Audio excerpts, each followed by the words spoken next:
Good evening to one and all. Sadhyanlayam Institute of Philosophy and Culture is very happy to welcome all of you to the international webinar on the series, Zetesis series, the 14th series today we have on the theme, Insightfulness at Old Age. As we begin this seminar, let us seek the divine providence in silence for a minute, praying that this virtual seminar may enlighten us and lead us to become seekers of truth.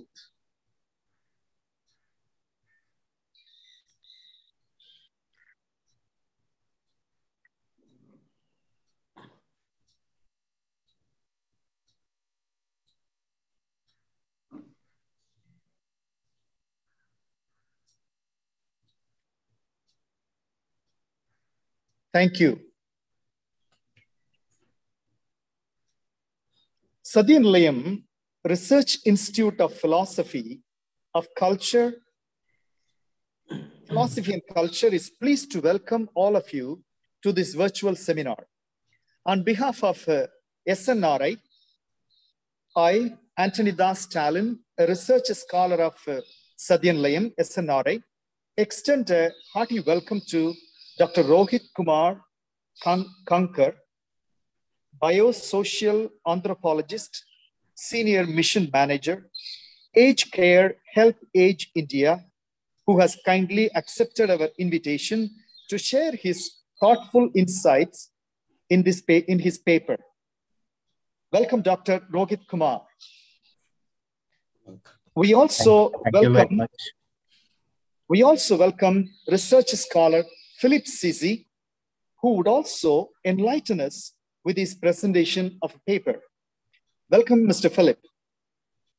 A warm welcome to the staff and officials of Sadhyanlayam, headed by Dr. Boniface Panna, the rector, and all other participants, including professors, the academia, the students, and scholars from different institutes to this program. We hope your interactions with the resource persons of this seminar will be enlightening and enriching. Hearty welcome to all. We will be happy and delighted if you keep your videos switched on during the presentation to make us all feel connected. Thank you.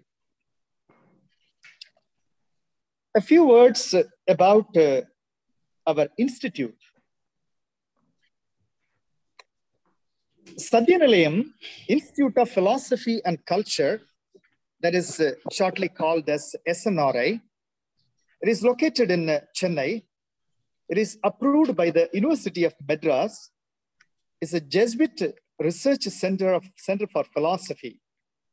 It facilitates an earnest search for truth and promotes human values through its 3 units: Doctoral Research Unit, General Research Unit, and Publication Units.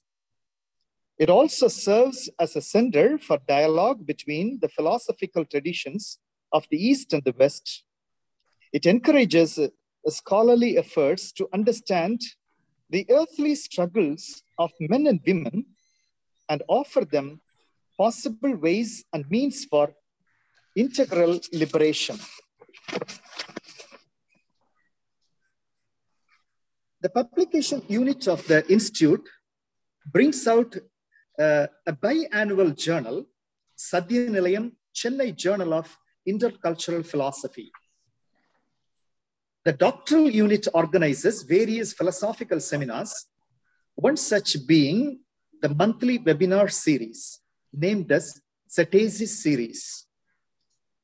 The General Research Unit engages in other events such as philosophy discussion forum, reading group, workshops, etc. Despite the pandemic, the zeal for the search for truth remains constant, and this encourages us all. One of these deep searches is found in today's webinar, Insightfulness at Old Age. And introducing today's theme, old age is an unavoidable reality in human life. As people get older, they will encounter various levels of transcendence in their lives. The aging process is a complex phenomenon with many facets. The impacts of aging will have an impact on people's physical, psychological, and social dimensions. Aging is a widespread, all-encompassing term that refers to the progression of one's life from birth to death. The term aging is widely used by general public to refer to the process of growing older. Globally, the number of the elderly individuals is rapidly increasing. The number of the people turning 60 each year in the world is almost 58 million, or roughly 2 people per second. In 2012, those aged 60 and up accounted for nearly 11.5% of the global population. Population of aging. Ban Ki-moon, the former UN Secretary General, says, population aging can no longer be ignored. Globally, the population of older persons is growing at a faster rate than the general population. In line with this thought, we have chosen the theme for today. There will be a presentation in this webinar.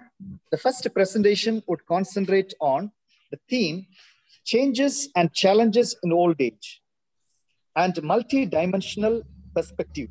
And the second presentation would focus on problems of elderly, geriatric caregiving and home care for elderly in India.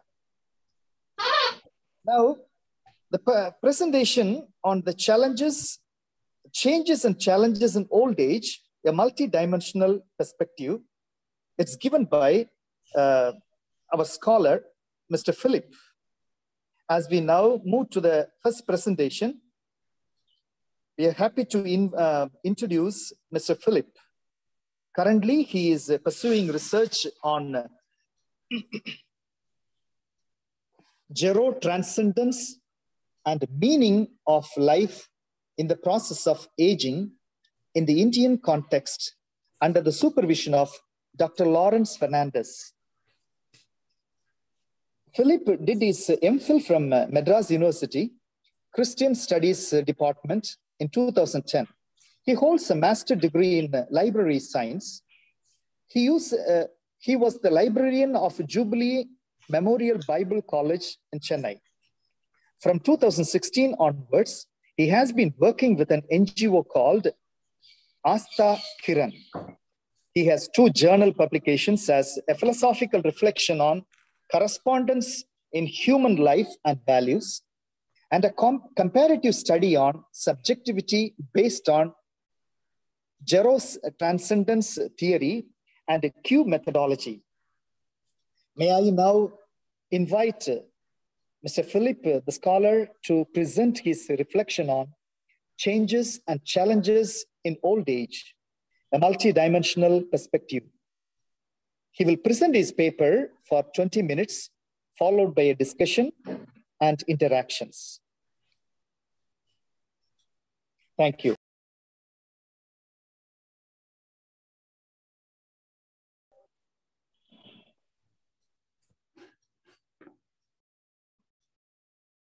Thank you, Father Stalin, for giving such a beautiful overview of Zetesis program and introducing me to this seminar.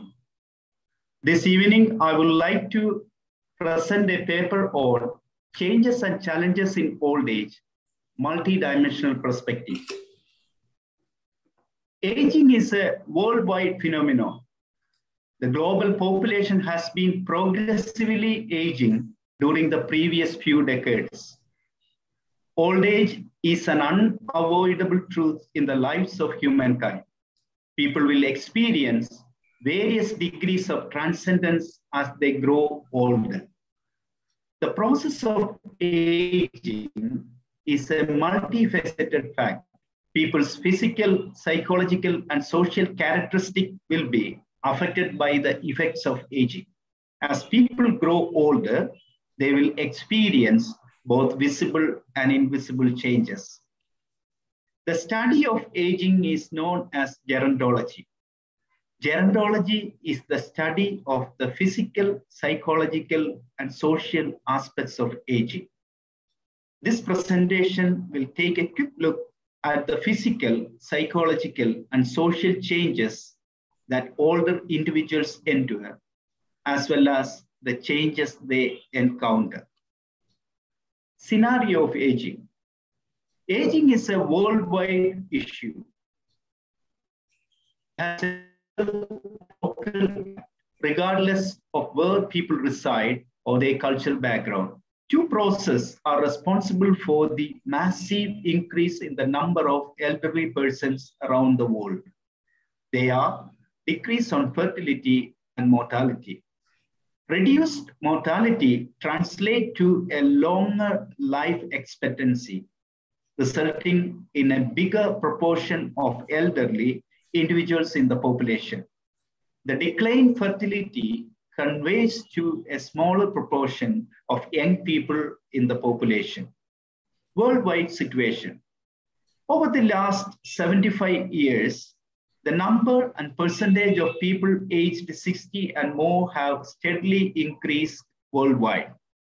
Every year, almost 58 million people turn 60 in the world, which equates to nearly 2 people every second. In 2012, those aged 60 and up accounted for nearly 11.5% of the world's population of 7 billion people. By 2050, the percentage is expected to nearly double to 22%. For the first time, by 2050, there will be more older people than children under the age of 15. Asian setting. In the 1950s, Asia was one of the world's youngest regions, with only 6.8% of population aged 60 or older. During the 2000s, Asia became one of the world's fastest aging areas. In 2015, Asia had almost 508 million people aged 60 and up. More than half of the world's senior citizens lived in this region. Asia and Europe now the population of persons aged 60 and more, but Asia will grow faster than any other region in the nearest future. The situation in India. The majority of Southern Asia's elderly live in India. But by the year 2050, it is predicted to have over 330 million people aged 60 and up. 1 out of every 5 Indians is expected to be 60 years old or older by 2050. With 11.3 million people aged 80 and older, India has one of the world's largest population. Later, life changes. Aspects of aging from a biological perspective. The physical and functional changes that occur with time are referred to as biological or physical aging. The following are some of the most significant biological changes. The nervous system's aging. The nervous system controls all of the body's function. Sleep, emotion, intelligence, and memory are all controlled by it. The brain and spinal cord are divided into central nervous system and the peripheral nervous system, which comprises all other aspects of nervous system. As people age, their neurons die and are not replaced.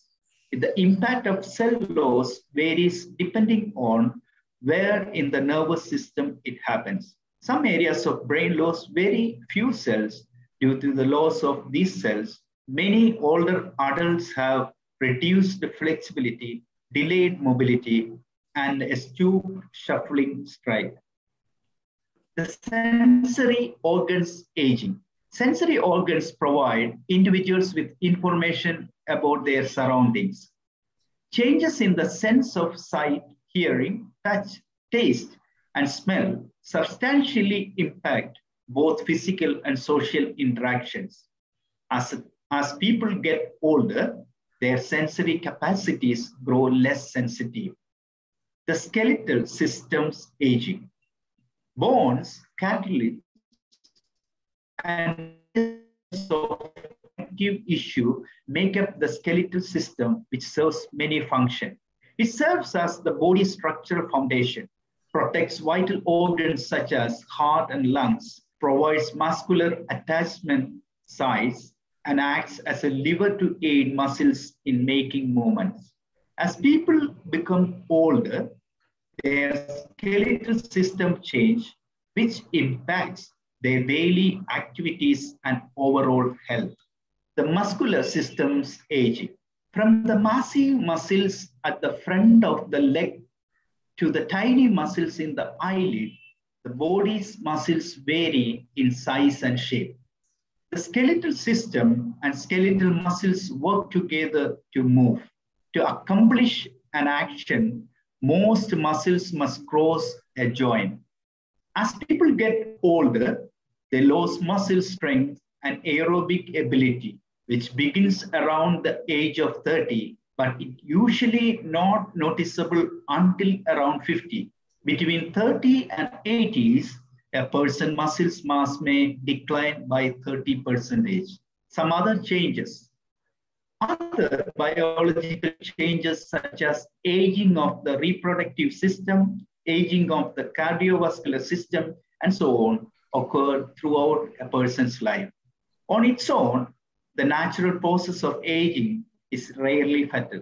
Age-related disorders increase people's vulnerability to stress and their chance of death as they grow older. The biological process of aging is referred to as senescence. It is the gradual deterioration of human organism that causes alteration. Aging from a psychological perspective. The deterioration of mental and cognitive ability is known as psychological aging. With age, one's ability to think, learn, recall, and remember decreases. Change in psychological functioning may impact people's ability to live a normal life as they get older. Intelligence. In human life, there are two types of intellect expression: fluid intelligence and crystallized intelligence. The ability to assimilate new knowledge is referred to as fluid intelligence. Crystallized intelligence is based on what people have learned via experience regarding information, abilities, and strategies. Some data suggest that fluid intelligence declines, crystallized intelligence declines little or not at all. Learning and memory. Learning and memory are two important aspects of cognition that are intertwined. Learning is an act of acquiring new skills and knowledge, whereas remembering is maintaining or storing that knowledge. Working and long-term memory are the two types of memories. Working memory deteriorates as people age, while long-term memory remains rather stable and only marginally deteriorates with age. Adaptation to change. When a person reaches the age of senior citizen, they have undergone numerous changes. The change affects people in different ways. Change adjustment behaviors have developed among those who have witnessed with shifts. Adaptation is the term that refers to a variety of behaviors that an individual engages in to meet demands, such as developing habits to deal with problems and manage irritation and worry. Mental disorders. As people grow older, they may develop several brain disorders. The two most common forms of brain disease are dementia and Alzheimer's. They have major impact on memory, cognition, and personality, causing daily activities and social relationships. Social aspects of aging. The phrase social aging refers to a loss in social networking, social status, attitude, and behavior, adaptation, behavior pattern, and beliefs, as well as decline in duties and responsibilities. The decline in the family system's structure. As a person ages, he takes on different roles in his family and society based on the custom and expectation of the time. The family structure heavily influences the care and assistance offered to the elderly. The elderly were treated with respect and authority in traditional Indian society, and they were provided with adequate care and attention from family members. The breakup of the joint family system into the nuclear family in today's culture, as well as the movement of children and grandkids to different areas of country in search of education and employment, has left the elderly feeling severely alienated. Growing older now includes friends, neighbors, and the whole range of social activities they participate in as a result of changes in the family system. In today's society, family ties and sentimental attachments are almost non-existent. Switching pattern. Aged care is a big challenge for nursing, geriatrics, and policymakers as our society continues to age. In the past, women of the family, whether spouses, daughters, daughter-in-law, or other female relatives, supplied most of the care for the elderly. When family members are unavailable, acquaintances or neighbors are frequently relied upon to offer care. It was a sense of obligation of family members. However, due to the individuality and consumerism of today's nuclear household, elderly parents do not receive adequate care from their children. As a result, the elderly become more alienated and isolated from the rest of the family and society. And the elderly experience the consequences and humiliation of alienation and solitude. Losses. Throughout their lives, humans suffer losses. It is more difficult to recover from some losses than it's recover from others.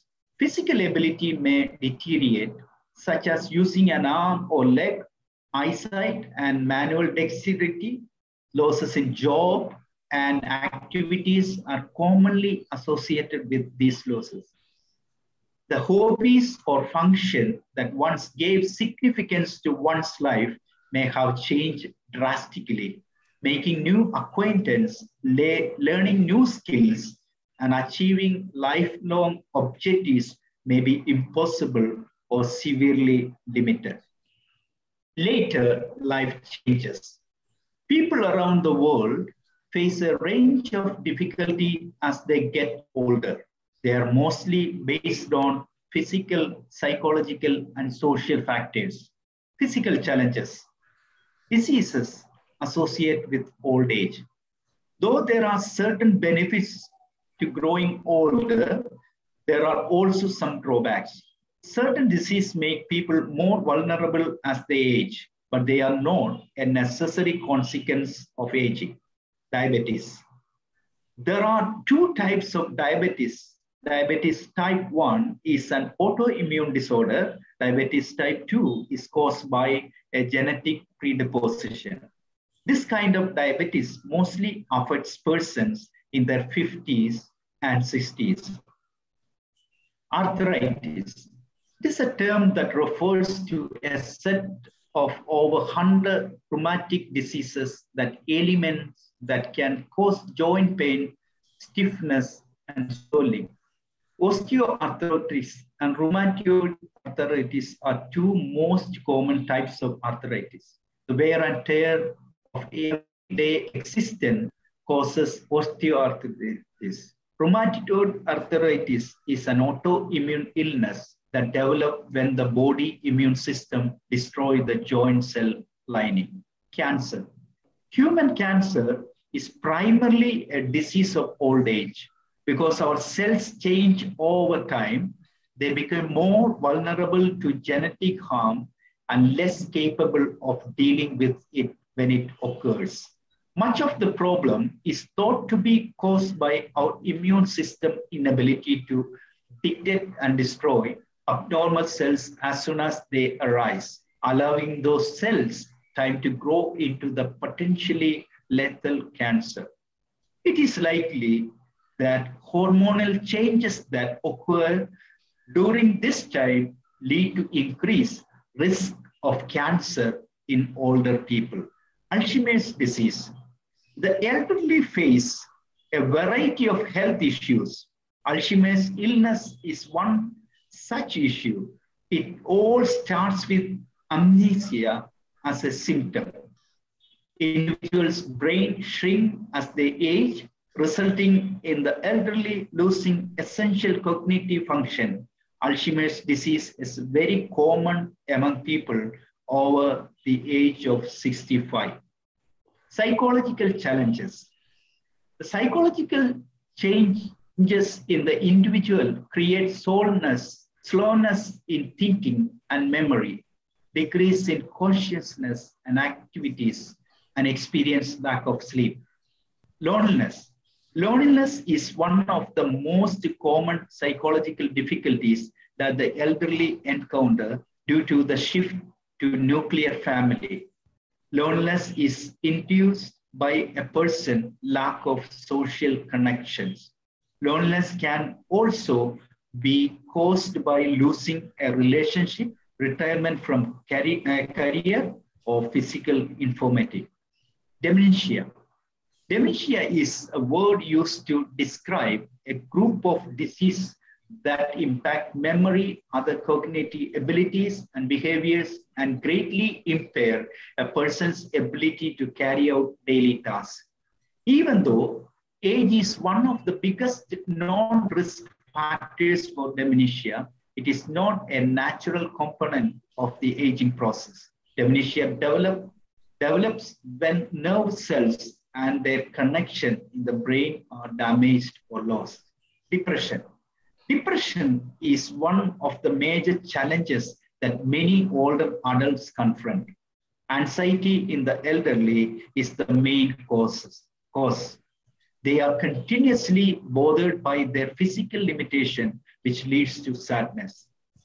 There may be many reasons for it, such as their relationship with others suffer when their health and money deteriorate, the loss of spouse, marital separation, or death of someone important to them, etc.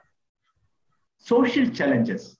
Some of the social issues that people face as they get older are common all throughout the world. The following are few of them. Retirement from work. Retirement from work is a social issue older people encounter. Mr. Philip, sorry to intervene. You have 5 more minutes. Okay, thank you. It hastens the aging process. This is also a socio-psychological issue that affects the elderly because of the sudden breakdown in their relationship with others, as well as decrease in their health and money. When individuals were involved to work, they were treated with respect, had a voice in decision-making, were given commands and counsel, and were invited to sit in judgment at work, among other things. All of these benefits are taken away when you reach retirement age. Adjustment. As people become older adults, their role, status, responsibility, ability, surroundings, and social network changes, changes. As a result, they will have to make a lot of adjustment. Adjustment is also linked to health, income, life satisfaction, and social security, etc. When they struggle to fit in with their family and society, they may face sadness, tension, nutritional inadequacy, and other health issues. Isolation. Isolation is a common complaint among older people. Families and communities with elderly members purposefully or unintentionally impose it on them. Several older people prefer to live alone to avoid contact with family members. Introverts are common among these people. Boredom. Boredom arises when a person is reluctant, unable to engage in a meaningful and useful activities. It will affect them physically, psychologically, and negative emotional impact may occur.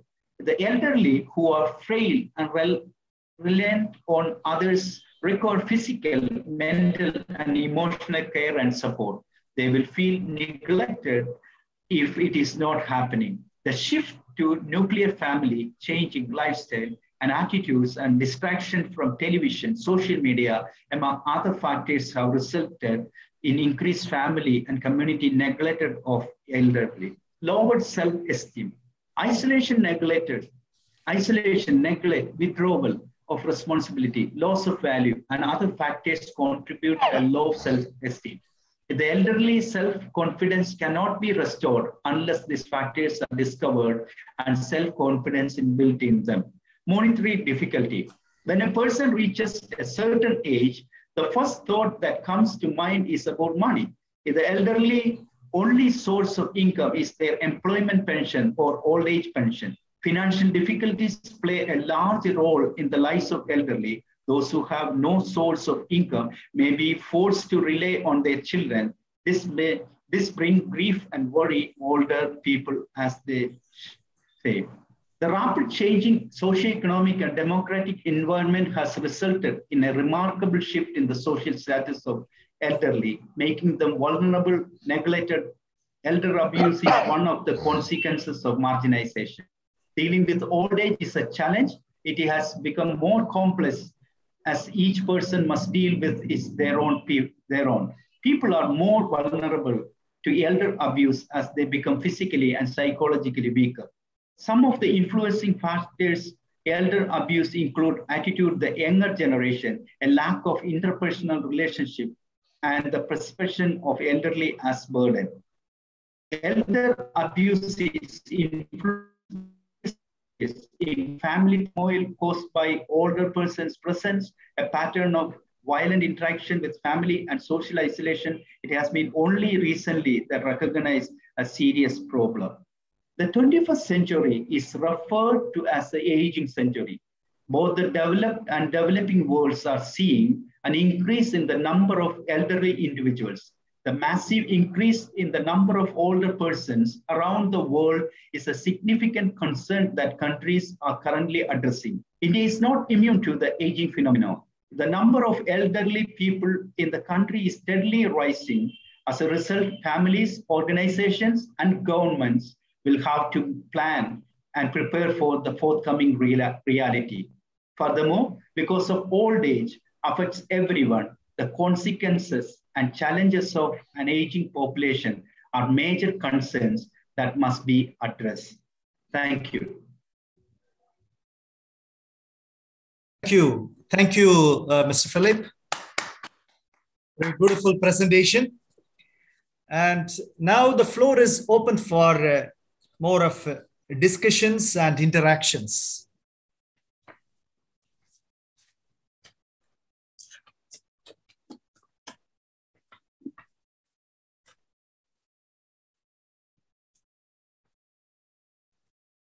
Please switch on your mics and start speaking. Yes, Dr. Badrinath, please go ahead. Wonderful presentation by the research scholar. Just an observation, that's all, nothing.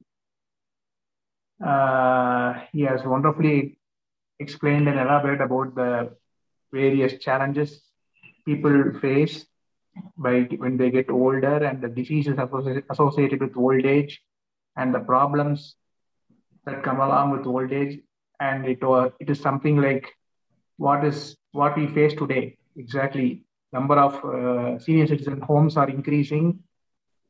Everything is fine. My simple query is that, will the world not also age?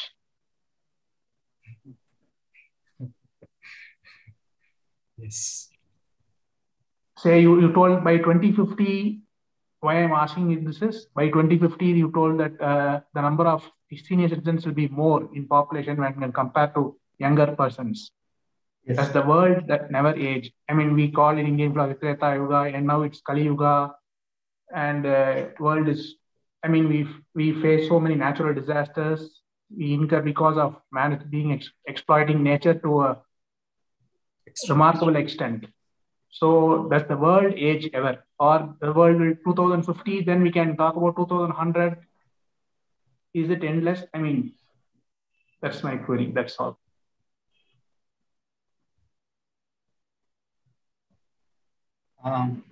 In my limited understanding, world also getting age because of the repercussion and the implication we see around us. The world also getting old. I am not comment or act authentically on that subject. If anyone is it's just a query. That's all. Nothing more than that. Okay. Does the world also age? Dr. Badri, yes. When you're saying world aging, are you talking about the human world or the environment? The world in which we live. Yes. So my response would be yes. It has been aging for billions of years. Yes. I think that aging has a natural repair process. It has a sort of an auto-repairing process. But human aging has a different way of, what do you call it? A human, the whole idea of human death comes inside. And therefore, it does make a lot of difference. So my suggestion would be, yes, it is aging. We don't need to worry about it. Okay, fine. Because scientists and other people say that the glaciers in Antarctica are rising down, the global warming, and every drip of water, it is flooding the continent and other things. We have to exist the world has to exist if we have to be there. That's all. True. Thank you, Father. Thank you. Yes. Marie Dalsal. Species get extinct, remember? Oh, okay. Species get extinct. Therefore, that also one of the result of, not aging, but as the world moves on, evolution process. So some species make way for the other, I guess. Yeah, thank you. Yes, Marie Dalsal. Congratulations, Mr. Philip. It was a very comprehensive presentation. Brought out the full picture. What are the changes and challenges faced in the old age? I am now 45. Already, often this thought comes to me that I am aging. And that gives a kind of worry in me also. I do not know that others also share a similar feeling. But still, when I share this with some people, they say, you are only 45, you are still young. They are telling, that is nice to hear also. What I want to tell from my simple observation is that you have presented the changes and challenges, and you have portrayed a picture not showing much of the positivity in this old age, which I would like to hear to encourage myself. There is a lot of generativity. What are the contributions which is very specific to old age that they can be contributive? If I could hear more and more that one, I will feel much happy as I am moving beyond 45. Anything you have to share? Father, this is a vast subject. There are a lot of things to include in our studies. What I thought is changes and challenges based on three domains, physical, social, and psychological. That was my concentration. And that is why I didn't, there are other side of it we can include with this paper, but because of the lack of time, if I do it, I may not able to go further because time restriction. But there are positive things. For example, when we get age, though I said a lot of drawbacks about the aging, old age. For example, one side is we are becoming more knowledgeable and wisdom-filled persons in old age. Say a materialistic realm to a metaphysical realm, we are coming to that point of time. With our lot of experiences, with our lot of acquaintances, with our learned knowledge and all those things. So one of the areas we can find out that when a person getting older, though he or she may have a lot of defects in the physical and social and psychological realm, in other side, they are becoming more contributors to the world. Yes, Father Arul. Yeah. Mr. Philip, congratulations. Yes.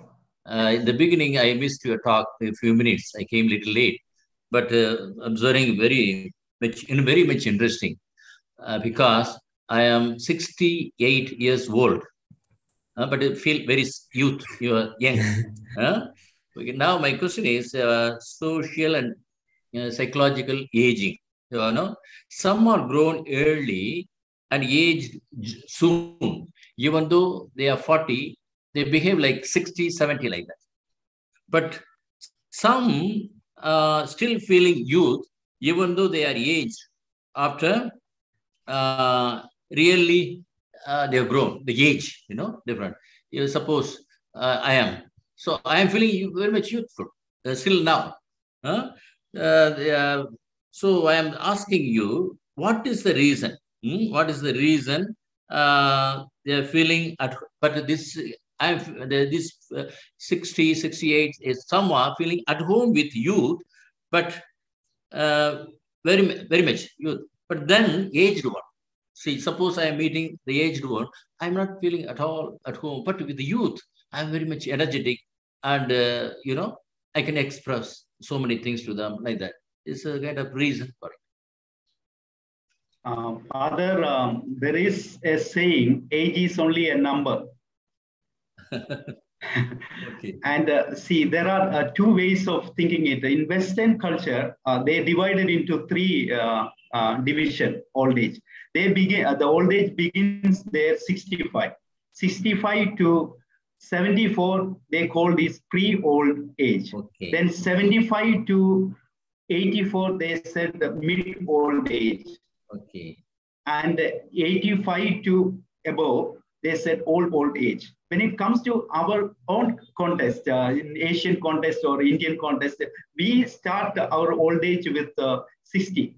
60 to 69, probably the first phase of our old age. 70 to 79, the second phase. And 80 above, we consider very old. And answering your question, chronological age is always differs from our real age. Some people, according to the number, they are 70 or 75, but still they are young in their mind. And because of their, probably their physical, psychological, social atmosphere, they entertain. True. Thank you, Philip. Thank you.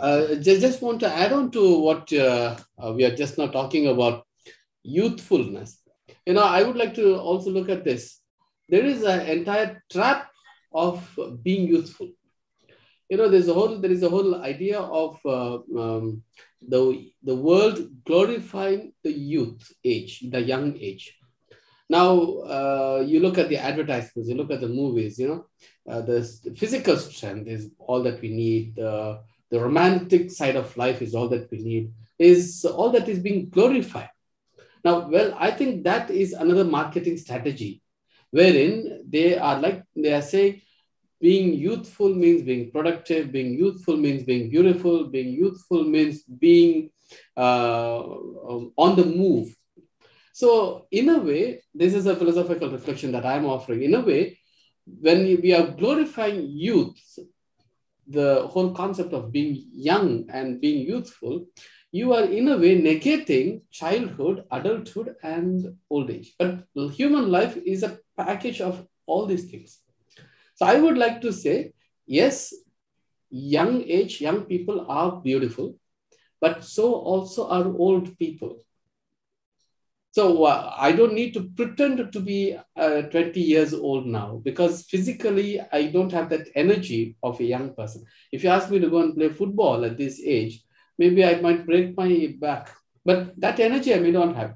But to this age, particular age, there is a certain beauty, there is a certain wisdom. And I think that is where the world is missing out. It begins to see everything in the terms of marketing, everything in the corporate world. It's also a capitalistic world. It tries to say everything in terms of productivity. And that, I think, is problematic.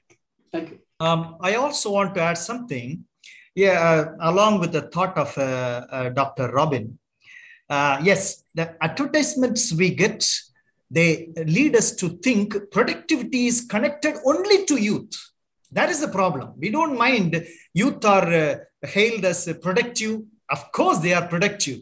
But the productivity is not, it's not confined to youthfulness alone. The productivity prolongs until your mind is very lively and open. For an example, a 95 years old woman is standing for this election now, presently going on the election. A 95-year-old lady is standing. She says, I am always young. I don't mind. I don't feel that I am really old, 95 years old. I really want to commit myself serving the people. That shows the attitude a person has. So the age is connected with not merely the external withering away of the body or physique. It is more with one's attitude to one's life, how I approach life, how I contribute towards living further. That matters. And of course, the other point is also the previous point. The world is aging. Indeed, I agree with Dr. Badrinath. The world is aging because this world is a material world. Anything material will be changing. Anything material that had the beginning will have an end also. And we are living in an evolving world. Evolving means it is changing. It is moving. Just like the world, this body is also changing. World is taking more time. Body is taking shorter time. That's it, I would believe. Thank you. Anybody else? Otherwise, we shall move to the next one. Shall we? Yeah, they say you age gracefully. Yeah, exactly. That's beautiful. That's a beautiful comment. Age gracefully, yeah. Okay. Thank you. Thank you, everybody, for your active participation and clarifying and sharing your thoughts, along with the thoughts of Mr. Philip, who was able to handle many questions and help us to go through that thought. Thank you very much, Mr. Philip.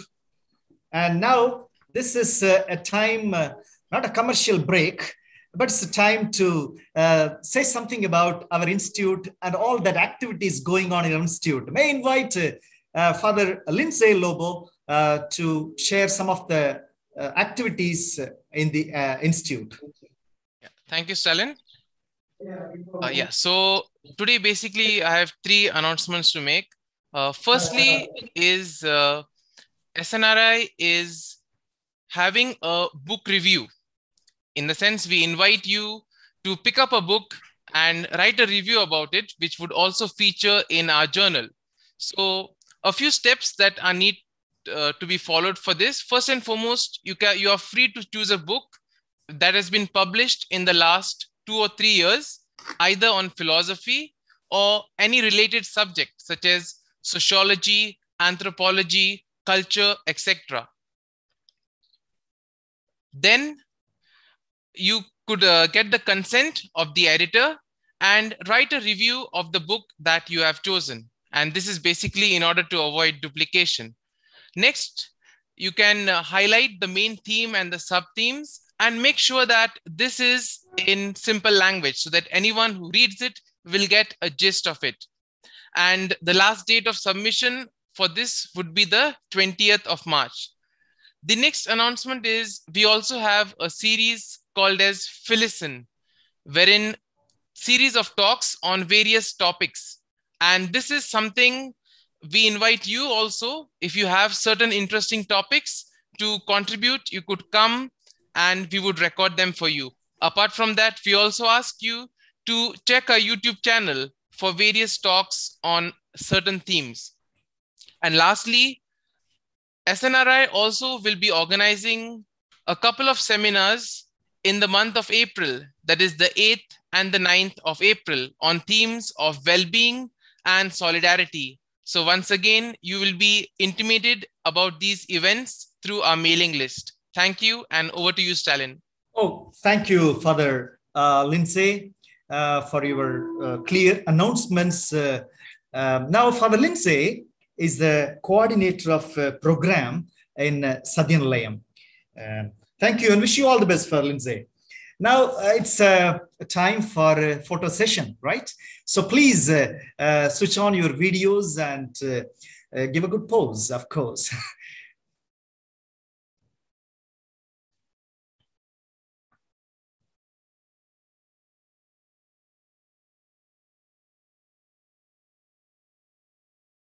So thank you, friends.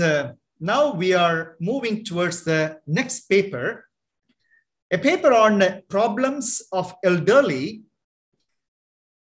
geriatric caregiving and home care for elderly in India.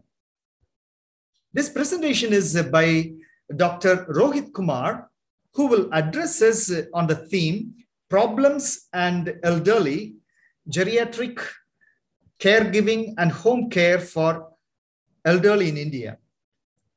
Dr. Rohit Kumar Kankar, a biosocial anthropologist, senior mission manager at Age Care Help Age, India. He did his PhD in anthropology from Punjab University, Chandigarh, exploring the dimensions of old age. Trained government doctors, paramedical staff, and psychotherapists on geriatric caregiving and counseling under the Nation Health Mission. Advocated for long-term care policy for older persons in India, emphasizing on the role of home care for the older persons. Implemented daycare center program for the elderly, supported by Ministry of Social Justice and Empowerment. Reviewed the training curriculum for geriatric caregiving for National Institute of Social Defense and National School of Open Schooling. Delivered guest lectures on aging and ageism at various universities. Currently, Dr. Kankar is working with Help Age India, a leading charity organization in India, working with and for disadvantaged elderly for nearly 4 decades. Areas of expertise, gerontology and geriatrics, anthropology, public health, social policy of elder persons. Professional experience, 5 years of experience in aging research and study.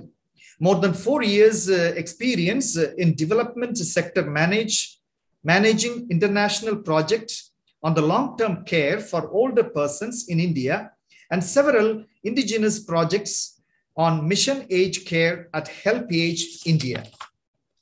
Now, teaching experience, he has 5 years of teaching experience at the Department of Anthropology, Punjab University, Chandigarh. And he has also published to his credit, he has published 6 papers in international and national journals concerning the problem of older persons in their twilight years of life.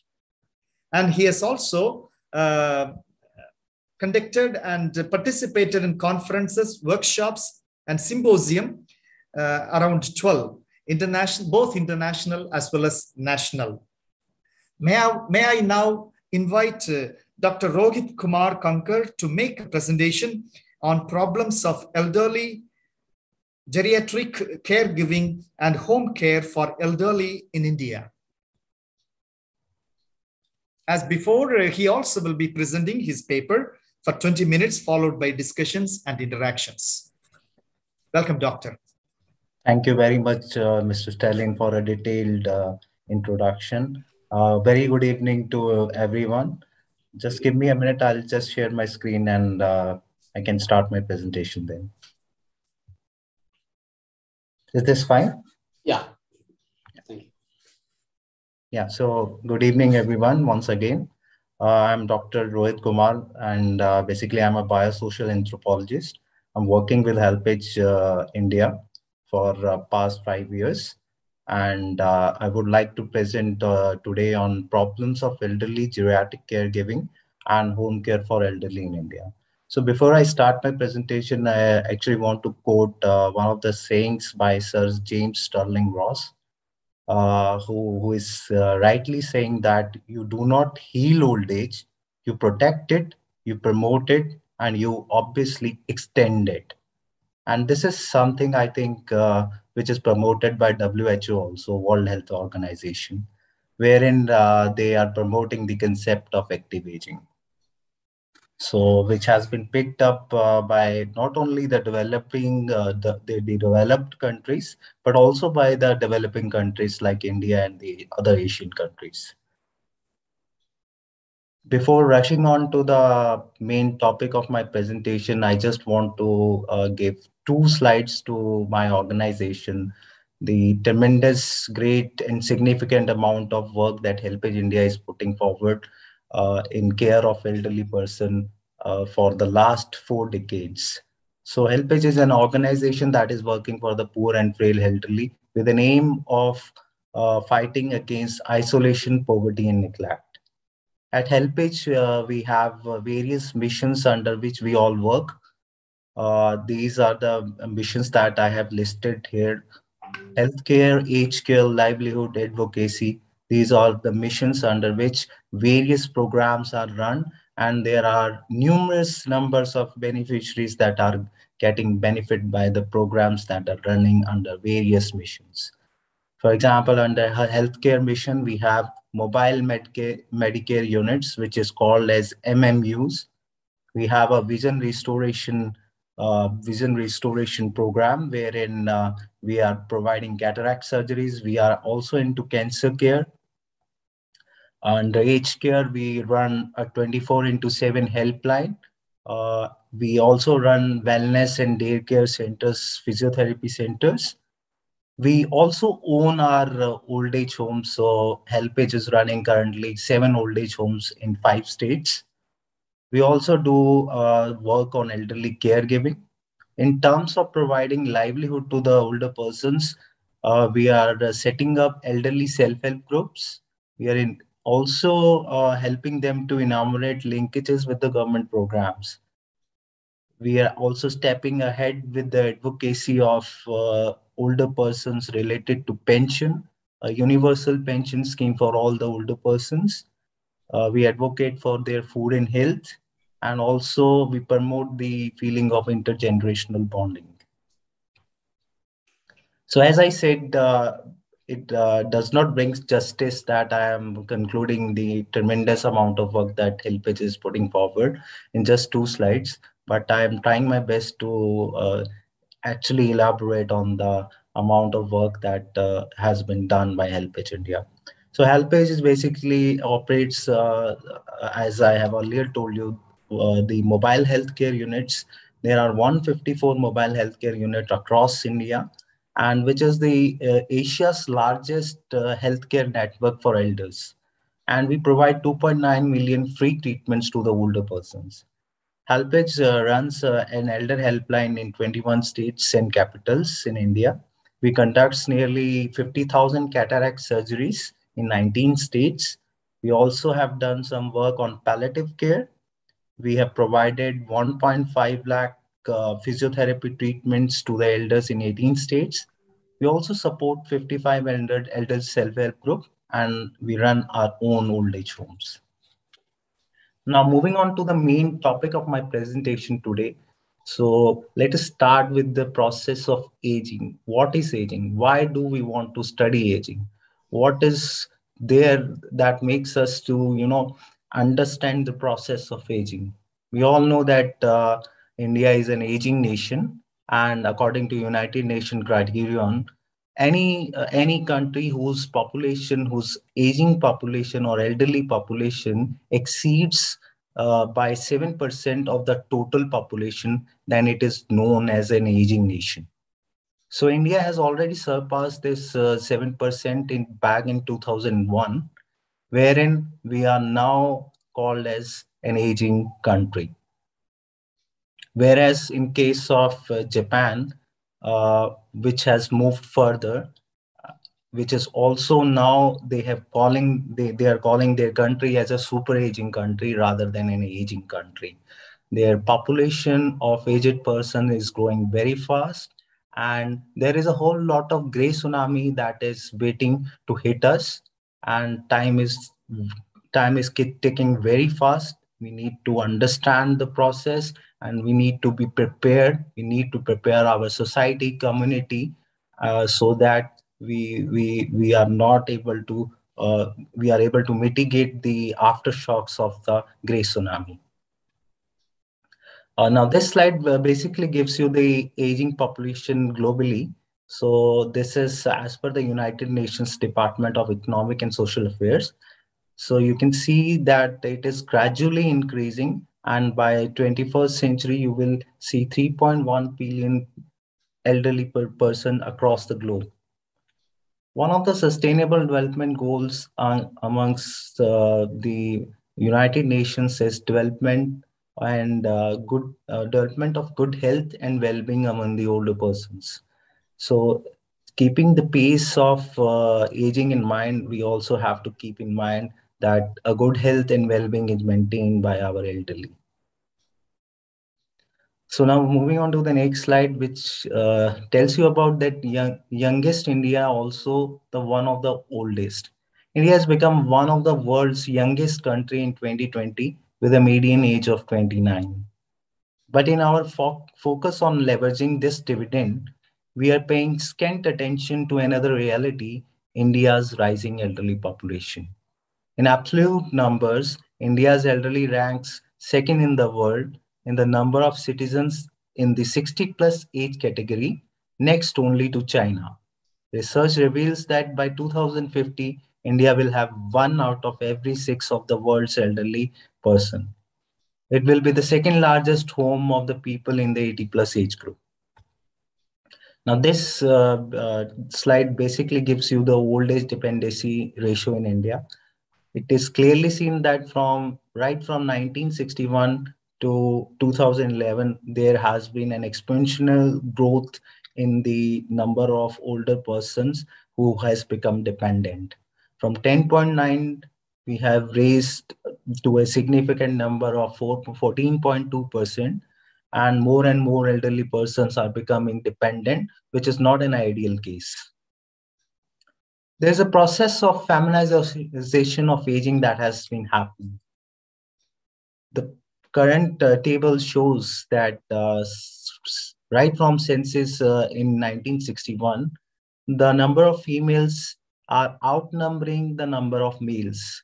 So if you see the table wherein the details are provided in terms of population, male and female, it can be seen that the females are outnumbering the men, which is actually the call as the process of feminization of aging. We all know that there is changing socio-demographics that has been happening around us. We have an increased lifespan due to which we have more chronic conditions. Their lifestyles are changing, family system is changing. There is a disintegration of joint family system that is happening. Now we have more number of extended families, nuclear families. We also India also is expected to have 19% of the elderly population, which is 340 million by 2050. This is revealed by a joint study by United Nations and HelpAge India. Now, moving on to the major problems that elderly face. These are the 10 problems that I have listed, which is common, very common among the older person in old age. Number one is the failing health. We all know the current pandemic has put in an unprecedented fear in the mind of elderly. They are the one who are most socially disconnected. They are the one who are staying more in their homes. They are the one who are not allowed to get out of their homes, even though the youth has come out. And we see a failing health among the older person, particularly when I say in the current pandemic, is due to the mental health, the other issues that are rising. There is also a sense of economic insecurity that comes in as one person ages. There is a problem of neglect and isolation that happens in early old age. And Philip has also, during his presentation, given you more elaboration on the boredom and fear. So I'm not going into that into any details. But abuse is something which I would like to further elaborate on. And apart from that, loss of control, low self-esteem, lack of preparedness for old age home are other common problems.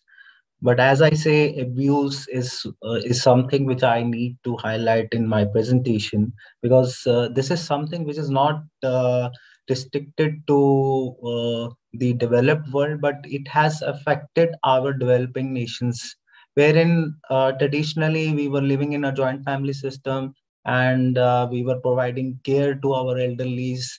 But now, with migration and disintegration of nuclear families, we see more elder abuse in our country as well. HelpAge India tries to celebrate and provide sensitization awareness among the general community and among the people on the World Elder Abuse Awareness Day. We called it as a WEAD. So World Elder Abuse Awareness Day was launched by International Network for the Prevention of Elder Abuse and the World Health Organization at the United Nations.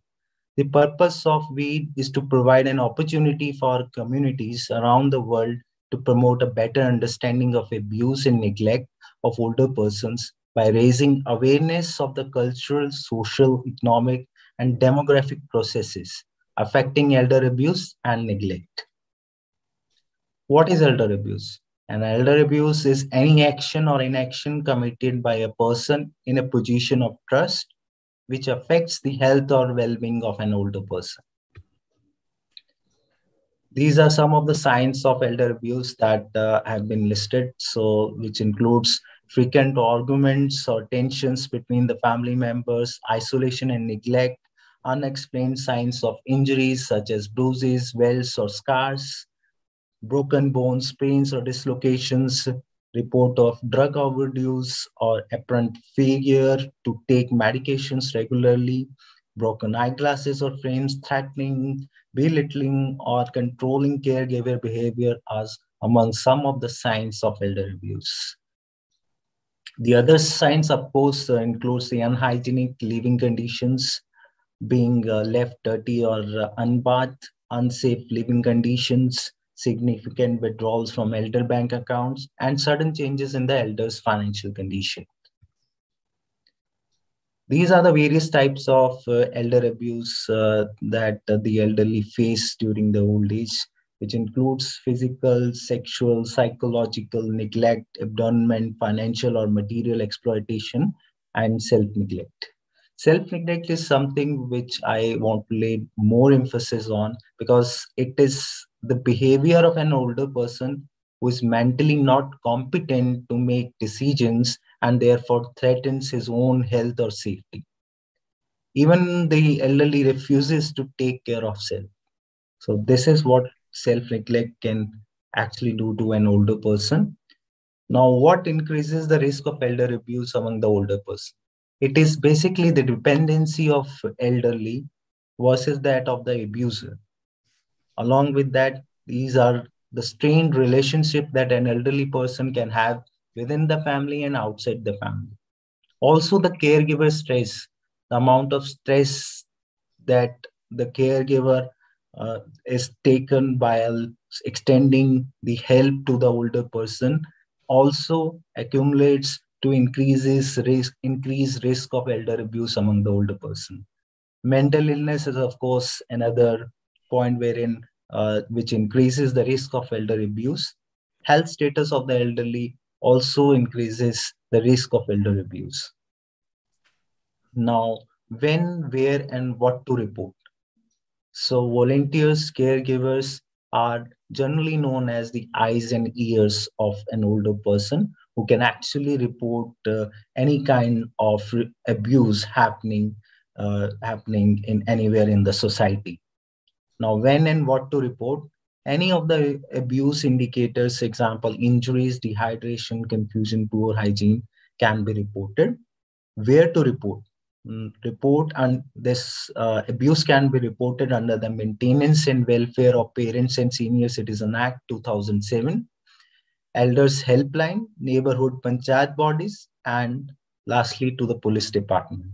Helpage India is also running, as I have quoted it earlier, the Elder Helpline. So any abuse report can be directly reported over elder helplines that are run by Helpage itself. The number has been displayed in the slide. There is another helpline that is run by Ministry of Social Justice and Empowerment, which has a toll-free number of 14567, which is dedicated helpline for senior citizens, which provides information, counseling, and field level intervention to the older persons. So these are the two helplines which can be approached in case of reporting an abuse among the older persons. Counseling, of course, can be used as a great tool to avoid any kind of abuse among the older persons. Counseling may facilitate adjustment, and it builds up the confidence among the older persons to improve the relationship within the family and outside the family. Now, moving on to the need of geriatric caregivers. What is geriatric caregivers? So caregivers who provide care to an older persons are known as geriatric caregivers. The aged population in India has increased phenomenally with greater life expectancy. Understandably, this means there are more number of elders to look after at home, less or none at home to provide the requisite care and protection due to hectic work schedule and increased cost of living. Thus, there is a huge unaddressed need for professionally trained geriatric counselors and caregivers who can provide support to the elderly for activities of daily living, assistance in medical and psychological care, help in improving the quality of daily life. India does not have policy to support personal care at the community level for frail and vulnerable older people. India is currently implementing an approach in the national program to address the needs of frail and vulnerable older people that require personal care.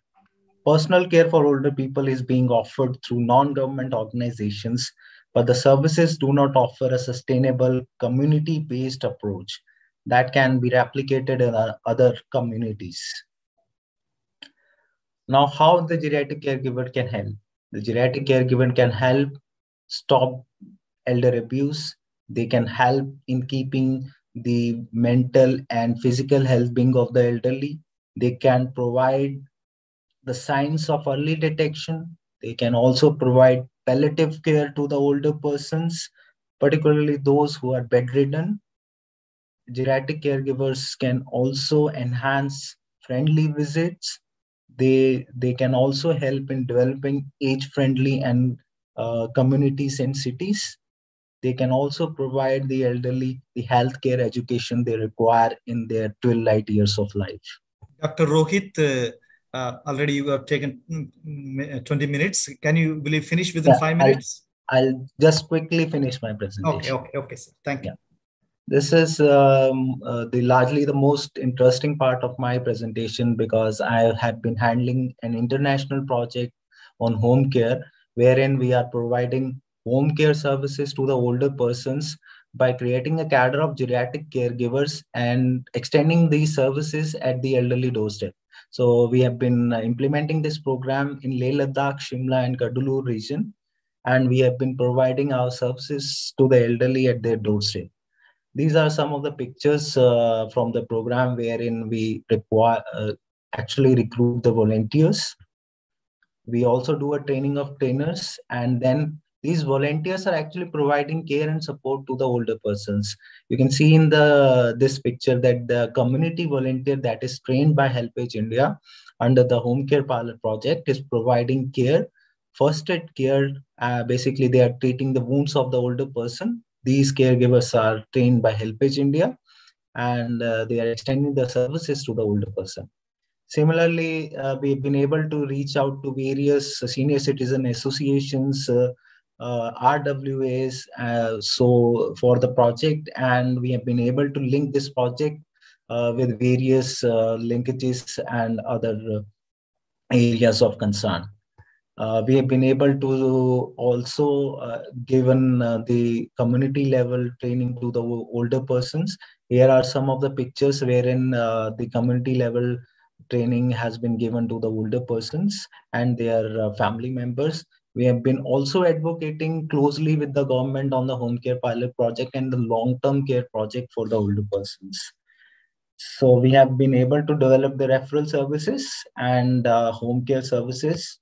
Just moving on to the conclusion slides. So therefore, there is a growing caregiver crisis in India. The demand of caregivers far outstrips the current supply due to crumbling traditional joint family system, formation of nuclear families, and mass migration of the younger generation. The caregiving support for the elderly has become sparse and non-existent. There is a lack of trained and qualified caregivers who have undergone a standardized caregiving curriculum. Therefore, correct measures are needed to be taken in order to address this huge, often unaddressed demand of caregivers. Thank you, everyone. Thank you so much, Dr. Rohit Kumar, for your enlightening presentation. It was really beautiful, addressing or analyzing the situation of the elderly and responding concretely to their needs. That was amazing. Thank you very much. Yeah, Mr. Steven, I would request if I would be given another 2 minutes. I have a beautiful picture to show. Please. It is basically an audio visual. I think that's fine. 2 minutes. Yes, you can take it, sir. Sure. I'm just sharing my screen. I hope this is visible.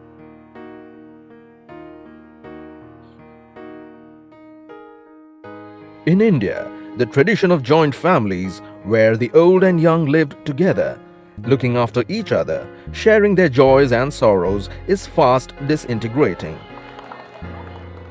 The country cradles a wide gap between the need of care for the elderly and customized care that is available to them.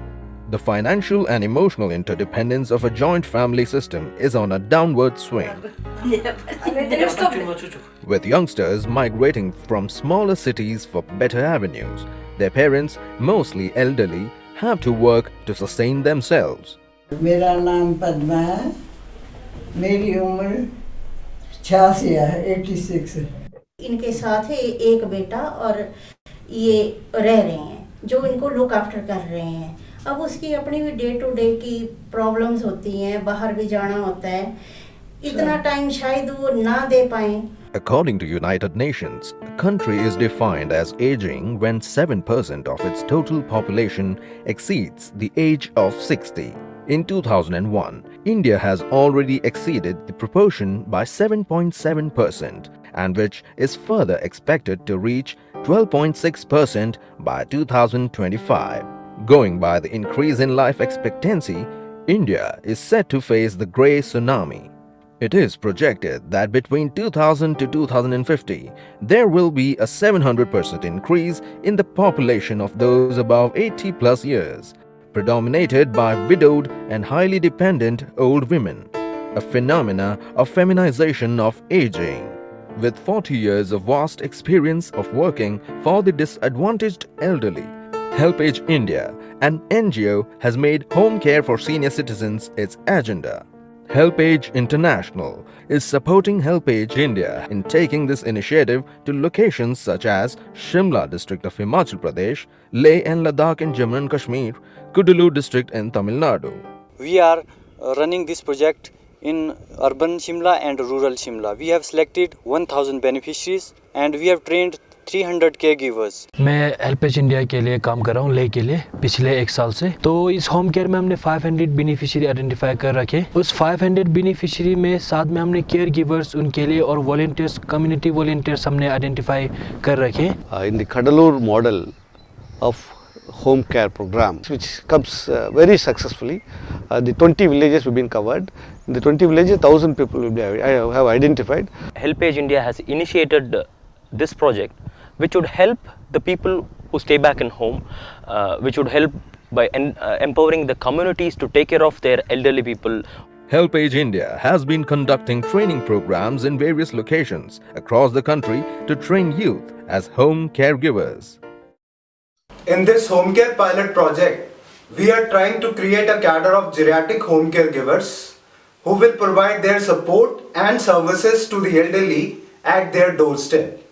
HelpAge India has been very supportive in training these people, and I'm sure this endeavor will help in changing the way the elderly are cared for at their homes. Special attention is paid on developing soft skills required for engaging with the elderly. ये मेरी दादी जी है, ये काफ़ी बुजुर्ग हैं और ये पहले से बेड रिडन थे। तो मैं हेल्पेज इंडिया से जुड़ी हूँ। हमें बुजुर्गों के बारे में सब कुछ बताया गया प्रैक्टिकली कि कैसे उनकी सेवा करनी है, किस तरीके से उनको एक्सरसाइज करानी है। Interactive sessions on age-related conditions, service attitude, communication with senior citizens, infection control, activities of daily living, moving or transferring a dependent person, prevention of falls, and responding to an emergency situation, etc. are organized. They are also sensitized on the increasing need to look after the elderly.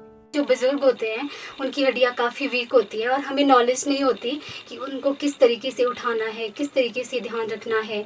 अब कई बुजुर्ग ऐसे भी होते हैं जिन्हें सुनाई नहीं देता, वो हमारी बात को समझ नहीं पाते। तो हमें वहाँ भी बहुत कुछ सीखने को मिला कि हमें बुजुर्ग से किस तरीके से प्यार से बात करनी है। Youngsters become aware of challenges faced by the elderly. This is also a learning for them. They learn how to look after the elderly in not only their family but also neighborhood. I'm very happy to see here many young volunteers and caregivers of the elderly. I think they are the future generation who will be carrying the society, and if they are really motivated from now and they are really enthusiastic, and our job as a trainer is to motivate them more, boost their morale, boost their confidence. बहुत ही अच्छा platform है किसी की social service करने का, या आपको एक मौका मिलता है कि आप लोगों की सेवा करें. They feel that it is not a job but a service of contentment to look after the elders, just as they were looked after in their childhood days. After becoming a qualified home caregiver, the volunteers are linked with senior citizens in their community in need of continued care. मैं यहाँ पर home visit करने आती हूँ। इनका नाम है सिरिंग छोटो। इनका 84 I'm sorry, we are running late, so we need more time for discussion. We would like to be enlightened by you further. So now the floor is open for discussion.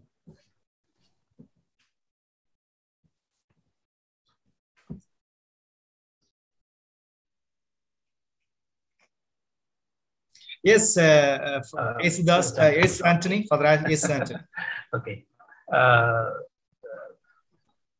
Thank you, Dr. Rohit, for your wonderful presentation. after listening to both of you, I would like to just observe the problem of the old people. It's not an isolated problem. That's what I feel. Any human being, they are holistic. How I have been brought up in my family, my childhood, or in my family, or as a person who held responsibilities in various places in the society. So individual, family, and the society, they play a very, very important role in deciding on my socio-political, economical, psychological well-being of a person. So addressing the old age or taking care, doing some service to them, I think that is one important area that certainly we need to concentrate. But apart from that, I think if you look at holistically, then the entire human life has to be taken into consideration. And accordingly, we need to create some policy decisions or programs, or the society needs to be trained. And also youngsters individually, every individual has to be helped to grow gracefully, as Dr. Badrinath was saying. We need to grow gracefully. So individuals have to be prepared, and in the family, how they are treated, not elderly people, even ordinary children, ordinary women or women folk or men, how they are all treated in the family, or the economic problem, social problem, or various problems they face as they grow before 80 or 60. I think that has got a very, very deeper repercussions on their well-being as an age old people. So do we have, in our studies, don't we think that we need to also concentrate on this? And do we have any policies, programs to educate the society at large? Yes, I totally agree with the point that it starts at a very early age, and that is why we designed a program called SAVE, wherein we are inculcating the values to the school children, basically the school-going children, wherein we have been giving them the knowledge that how traditionally the elderly persons are taken care of in the society. So we have been sensitizing the school-going children on the aging conditions, on aging scenarios, on changing aging conditions, how old age is actually taken into account in the current world. And also we've been able to tell them about the various good practices that we have been following in the past. So we have framed a program that is dedicated to school children, inculcating the value education on being an actively aging society, and also help them understand what is the role that grandparents play in their lives. So we do have such good programs that are running. And in terms of policies, we have national policy on older persons, wherein we are continuously getting in touch with the government, wherein we want to revive certain points in the policy. So the policy was framed in the year 1999, and it has not been revised till date. We have sent our recommendations in the policy, wherein we wanted to put gerontology and the studies, research on gerontology as one of the major agenda in the policy, so that the research, if the research comes out to the larger community, then the community becomes more sensitized and gets the awareness they want to have on the elderly issues. So we are trying to inculcate also certain changes in the national policy for the older persons while working with the government.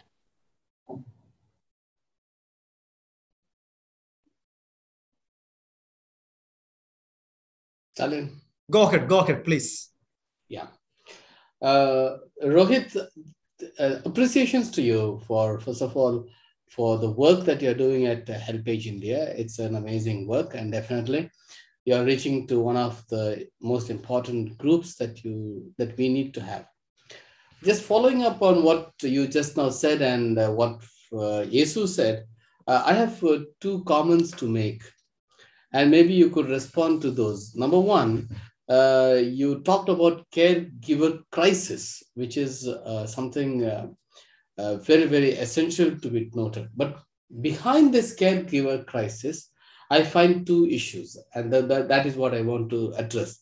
The first one is the growing insensitivity.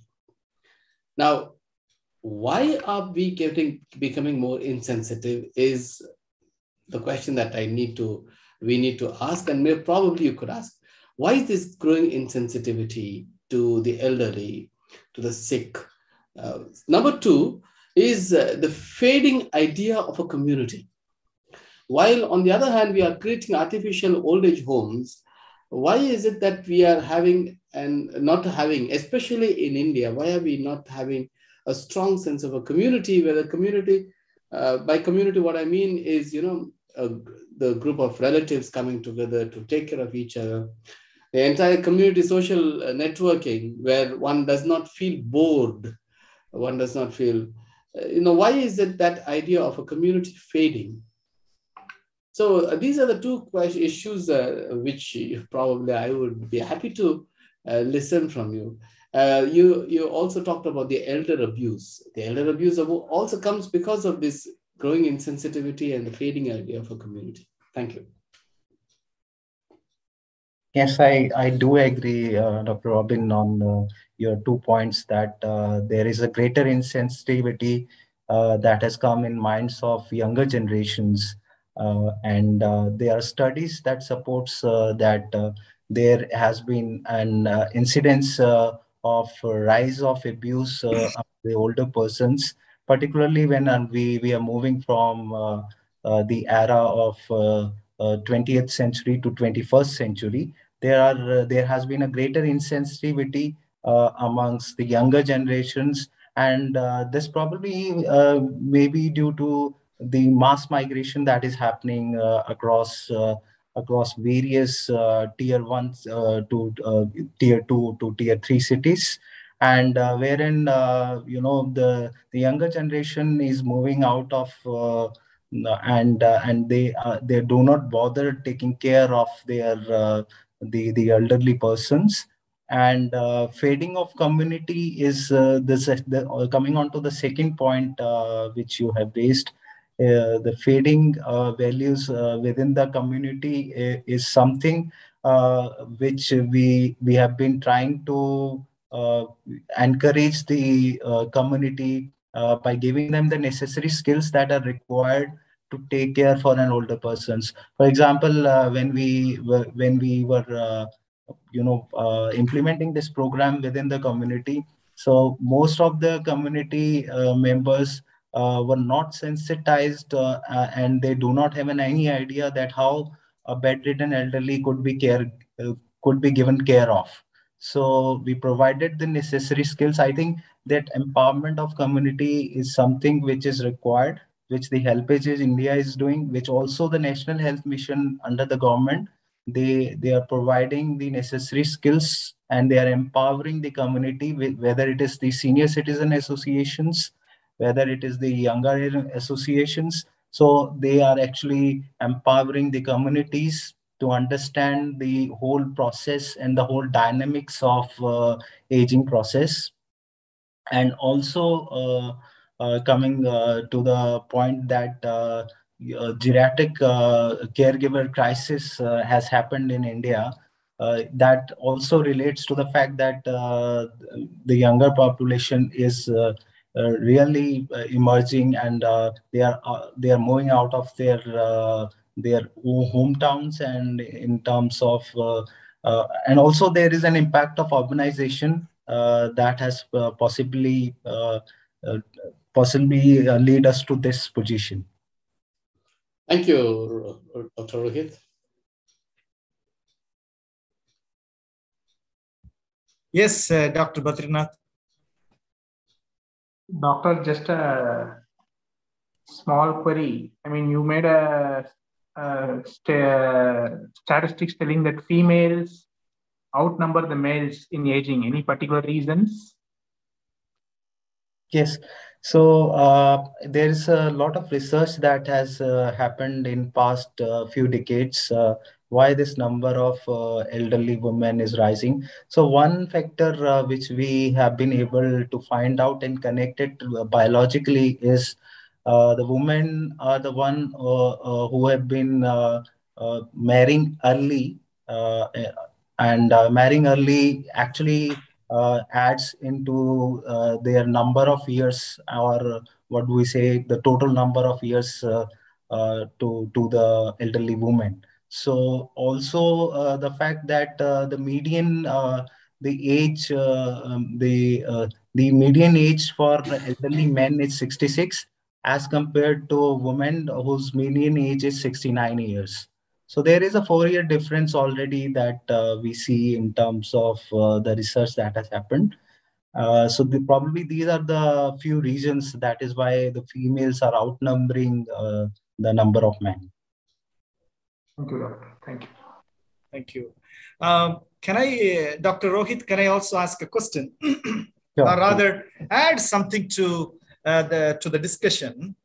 The point raised by Father S. Anthony was this insensitivity, growing insensitivity has got something to do with the whole process of human being from the childhood onwards, how they are socialized, how they observe things, and how they are educated. All these matters. And, this is mainly because how we define human being in this capitalistic world today. Everything is calculated with material worth. A human person is defined according to the capacity for his contribution, material contribution towards the family and the society. In that way, all these elders are, considered useless in this capitalistic world. So where their worth is not recognized, they are ignored. And probably this could be repaired, this could be set right only through conscientization, through education. And even as you are working with the government in many ways, reaching out to the people, bringing out awareness, probably you may have to touch upon the Department of Education, that from the start itself, education must have integrated these kind of values, revering the worth of human being, revering the elders. That might help and change the ideology. That would bring a change in the society, I believe. Sorry to add, along with Father what Stalin said, I think the poverty, that plays a very, very important role in becoming a person of a kind of matured person to handle their old age or problems. So the poverty starting from the childhood and up to their retirement or even after that, and how many people are retired from their job officially from government jobs or acquiring many good positions, and most of the people are in India, they are poor, poverty line. So in that the case, does it not the poverty, the economical side of a human being, has it not important element in deciding their well-being at the old age? I think it does. Thank you.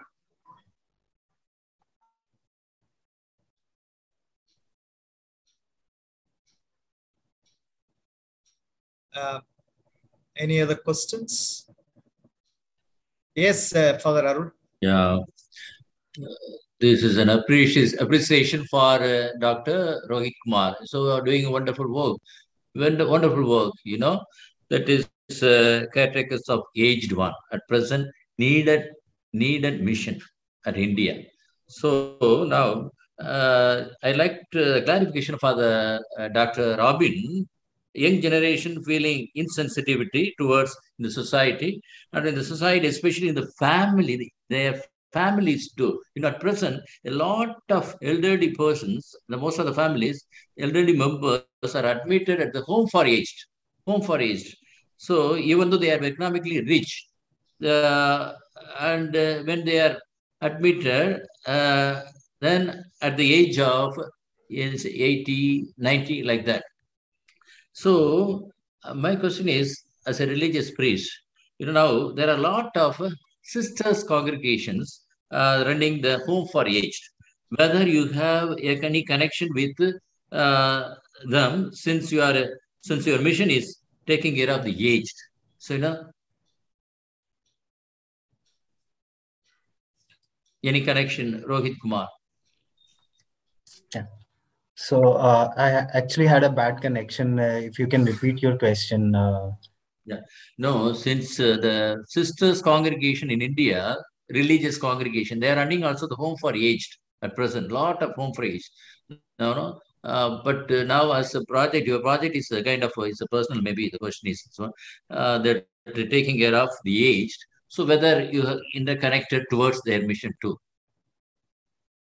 Yeah. So basically, the old age homes has been becoming the necessary evil in the current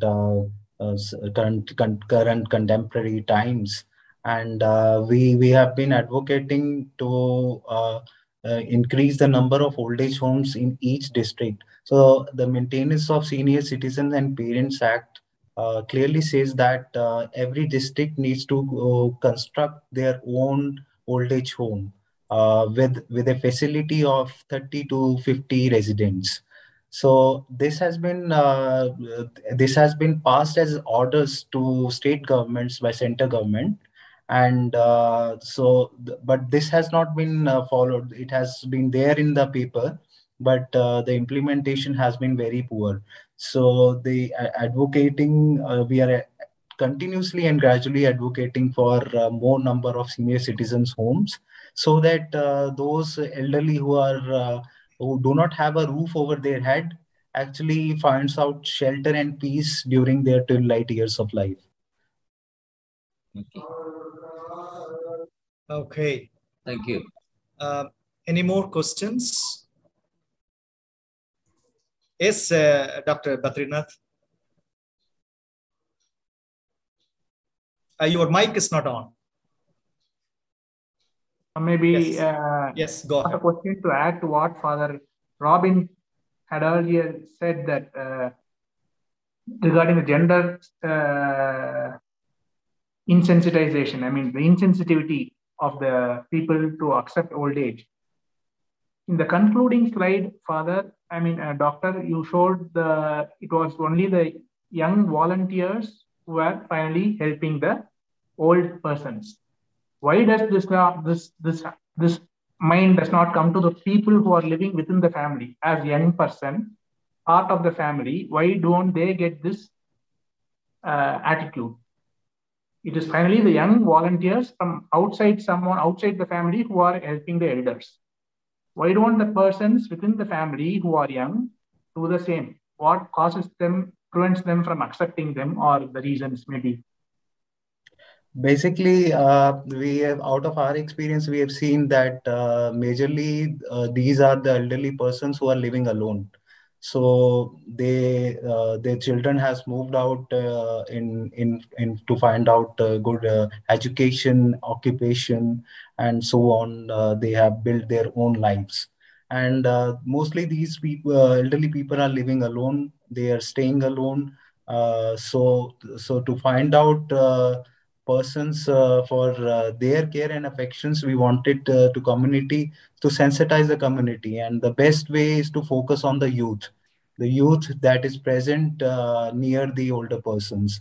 So we tried to focus our training and our awareness amongst the younger generation, so that one younger generation who has moved out, as we have another younger generation who is there, who is keeping the elders safe.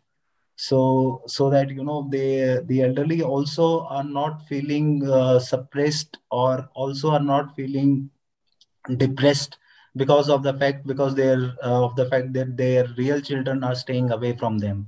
And the intergenerational bonding is the bridge between the generation gap that has developed, can be narrowed down. Thank you. Thank you, Dr. Rohit, and thank you, everybody, for all your active participation in this discussion and sharing your valuable thoughts with everyone. Indeed, it is adding something worth to our understanding of elderly people and answering the question why this problem is on the increase and what thinking makes it really continue. That kind of thought was there, and the discussion helped us to grow in that. Thank you very much, everyone.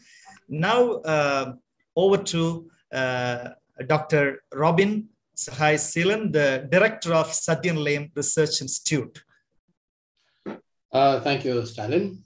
First of all, I would like to congratulate and appreciate both the presenters today, Philip and Rohit.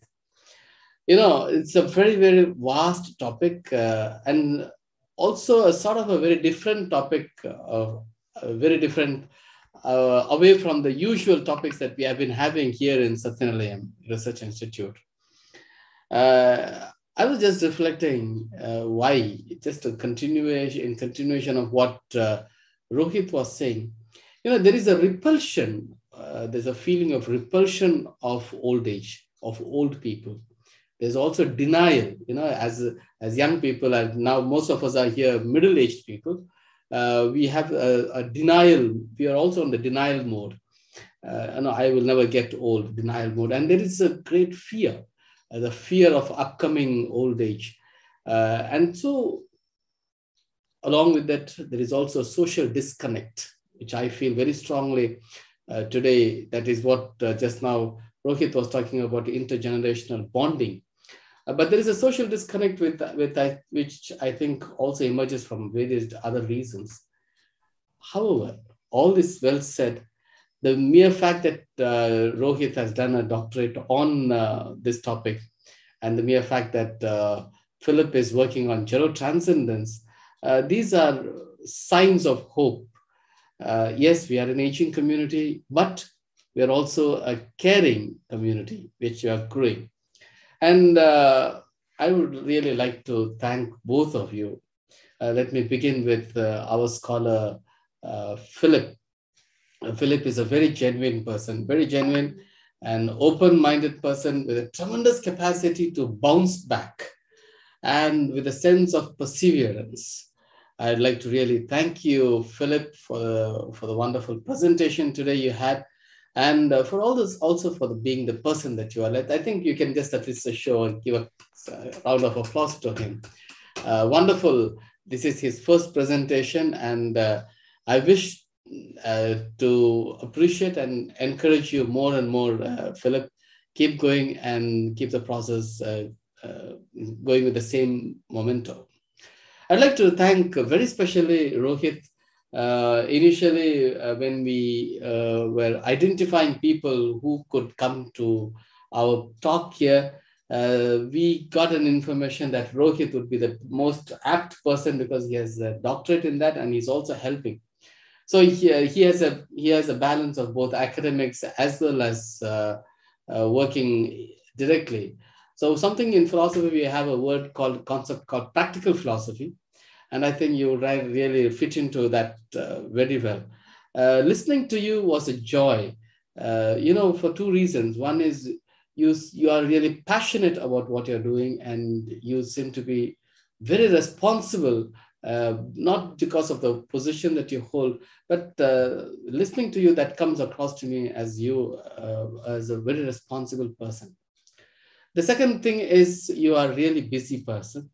And yet you made time available for us for this academic body here. And I would like to really thank you and appreciate you, Rohit, for what you are doing and for the person that you are. We hope to have future collaborations with you, both at the academic level and also at other levels as well. I was very pleased to see that your HelpAge India is also having a program in Kadalur. Kadalur is not too far away from here in Chennai.